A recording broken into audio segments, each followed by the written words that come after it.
Hey class, this is week 5 doing our mock therapy session exploring the insight stage of the three-stage process of helping. This is take 4 because our computer decided to not work. So we have transitioned to the phone now. So I feel like by this point we've had some pretty good practice with the insight stage. So with that, we will begin. Hi Devin, how are you? I'm good. How are you? Good. How was your day today? It was a long one. Yeah. Super busy. Just church. Yeah. And then had to set up one of our student rooms, update some computers, fun stuff. Yeah. Sundays is like your workload day, or is it kind of throughout the week? It's pretty spread out, but definitely Sundays there's like high performance. So. Yeah. So I'm feeling a little tired. Yes. I feel you.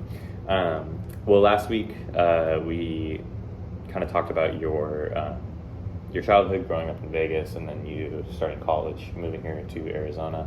Wanted to thank you first off for sharing. I know that sometimes going back that far can be hard, but you did an amazing job, and I got it's been really cool learning your story and hearing your story.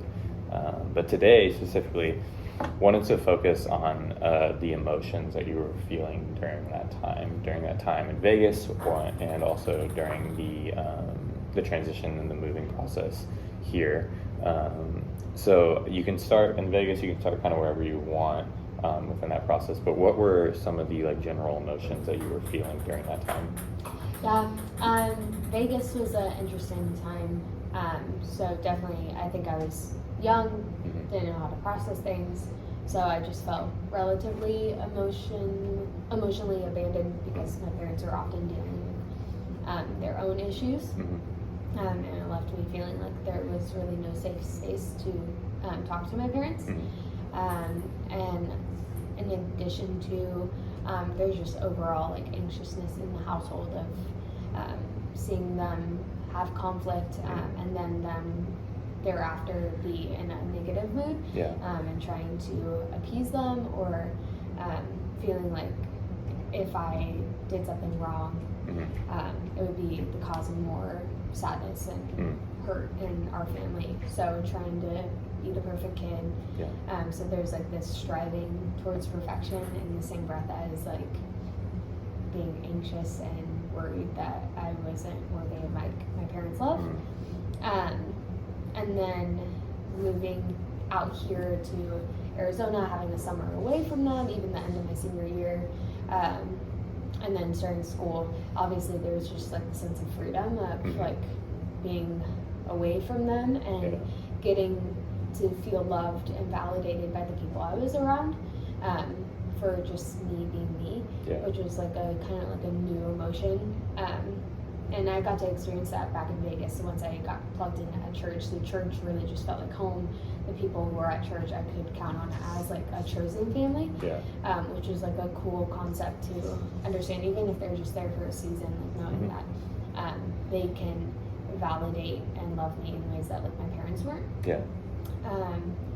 But there's still obviously family dynamics of me coming home for an hour and a half or maybe 30 minutes before I have to leave, hearing about conflict my parents might have with my little sister, and feeling that overall tension, telling my sister's crying in her closet because there was a big blow up and my dad was screaming at her, and you just the sound of a man yelling gives me anxiety, just knowing when he would yell at me as a kid, and then when he was always been super harsh towards my sister, but seeing her as a complete victim because she's a child, and it's just not a super emotionally mature way to respond to a child ever, to let your anger bubble over that much. And so always feeling I wanted to voice my opinion, but feeling I couldn't because I'm still their child, and try to defend different sides. So it was always this weird walking on eggshells with my family, knowing that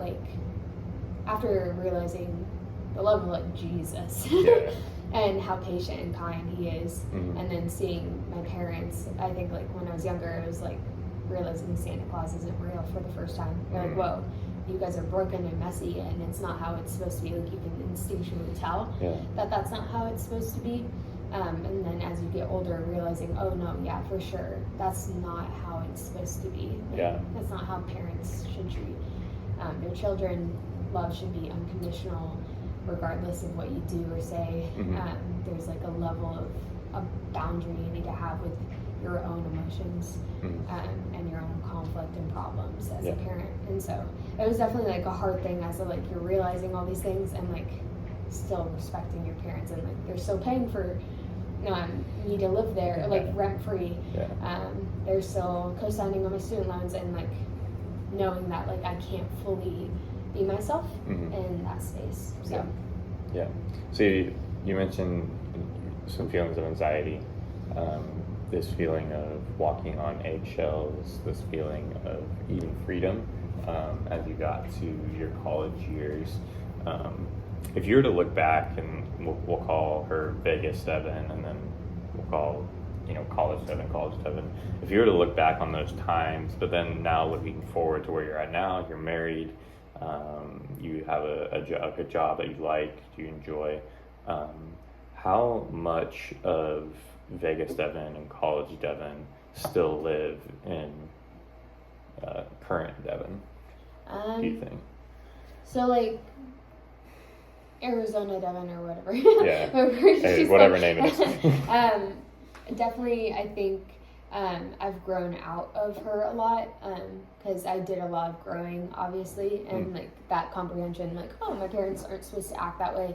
Like the moment I was financially free and living in my own space, I suddenly, like, finances weren't something my parents could hold over my head, like, and me saying, like, you're being mean to me, and they're like, we feed you, we clothe you, we pay for you, what do you mean, like, you don't, like, we're being mean to you, or we don't love you, like, them holding, like, finances as a way of, like, proving their love, when I know that there's, like, there's supposed to be, like, an emotional connection, and, like, physical and quality time connection, that I didn't feel that emotional connection to, and that's what I was always pointing out. So definitely being like financially free from them, I'm like, I can make those points when they've crossed a boundary or a line, and they have nothing to hold over my head, or like to make me cower in fear, other than like my little sister and like making sure she's okay. So I definitely feel like more free from the Arizona Devin and relationship to my parents, but I definitely think like the childhood wounds from Vegas, the overall, like from the moment I felt like my parents are not Santa Claus anymore, they're broken people, discovering things about like my dad and my mom, and just seeing that they're often in times entranced with themselves or their own personal problems and not how the state of their child is doing. I think like the emotional abandonment wound is something that like I still carry on to today. So and then as far as like work, let's talk about the work side for a little bit. Like, do you ever notice any of those feelings of walking on eggshells, anxiety, in your work relationship, and or even we'll even say like your personal relationships? Do you ever kind of retreat back to those? With work relationships, the only time I feel like a little anxious, like with people having conflict around me, is like if I'm involved in any way. Like I hate the idea of like me causing harm on someone, so that's a thought that gets a little bit obsessive. I'm like, what did I do to them, and how can I fix it? And then unless like there's two people fighting in like my ministry and it's gonna affect like more people, I'll get super anxious over that situation, knowing like the thinking ahead and like overthinking, creating an imaginary scenario where like suddenly there's two camps of people and my teams are falling apart. But for the most part, like outside, like people fighting, having issues, like that doesn't bother me. I think like my little sister and my parents' relationship is something that I'm still like very anxious over, just because I know like one wrong move for my sister could mean she's kicked out and homeless, and so there's like this like weird dynamic where I want to help my little sister realize, like, hey, I learned these things about my parents or our parents, and like if you don't act a certain way, like they're gonna do this to you in return, or if you do this, they might like give you love that you're seeking. So you have to like kind of take their way or the highway. Yeah. And that's definitely an anxious thing because she's a trailblazer for her own life and does what she enjoys and loves, and it does create problems for my parents, and I see her fault in things, but she's just young and sometimes really vocal, and so definitely always anxious over my sister, I think now, more than anything, that she's like just safe and secure, and able to be a successful human being, and then like anxious for my parents to like grow up. Eventually, it's like weird. Once they moved out here, they felt like they shifted even more like dramatically in a different direction than they were in Vegas. Even like obviously you have like childhood version of parents, and then you have like teenhood version of parents, and then like as a grown adult, I'm like, what happened to you guys? Like I know you were amazing when you were like my childhood parents. I looked up to you, I loved you, and then everything shifted when I was a teenager, and then everything shifted even more like as an adult, which is sad but also bizarre. Like, can I trust you with my grandchildren one day? So. And those are hard questions to kind of wrestle with and process with. So this feeling, let's talk just briefly about this feeling of anxiety. How have you dealt with anxiety in the past? How have you dealt with it more recently? What does that process look like for you? Usually I just need to feel my emotions like really thoroughly, because if I'm not like if I don't allow myself to really feel the feelings of anxiousness, it will spiral into a panic attack. So I just need to like actually allow myself to like be worried, cry, get angry at the situation, fully feel everything, and then try to analyze like what part of my inner like child is being hurt right now, in the sense of like, is it my pride and ego, is it like my insecurities, is it my need for love, and usually that helps me back out of like anxiety without fully diving into a panic attack. So you just mentioned that inner child feeling.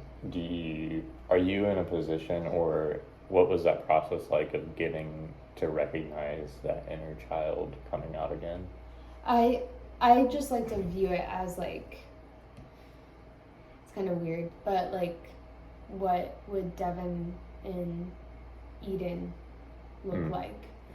Like before sin entered the world, and like knowing that she's like fully loved and she is fully wanted and fully worthy of love, and called to do things that are great and awesome and glorifies God and all those, like just like anything that is good.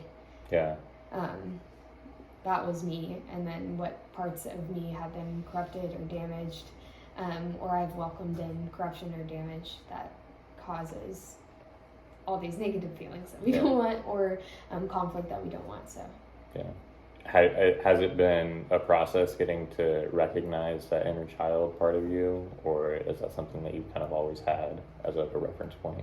I definitely think like coming to faith really young and understanding like the characteristics of like God and Jesus helped shape that, and like the sense that like if Jesus is the perfect example of what love really is, all these other examples that we can create here on earth are like nothing in comparison to it, and it makes it like really easy to notice like flaws in that. And so if I can have the same image that like once I was created, once upon a time, like I was really good, I was innocent, and everything was perfect, like what parts of that don't feel, I feel like it's innate, like that idea. And then with reference to who Jesus is, like what is good, that was good, and what in me is good that he called good, and what in me is like negative, or what in them is negative and is not good. So that kind of concept. Well, I think that's a really healthy way of reference. That's a really healthy reference point, I think, and it's good to hear that you have that reference point. So I'd encourage you to just keep using that as kind of your rock, as your foundation.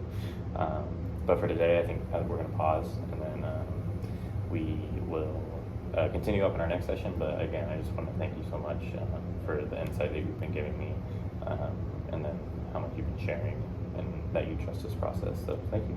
Okay.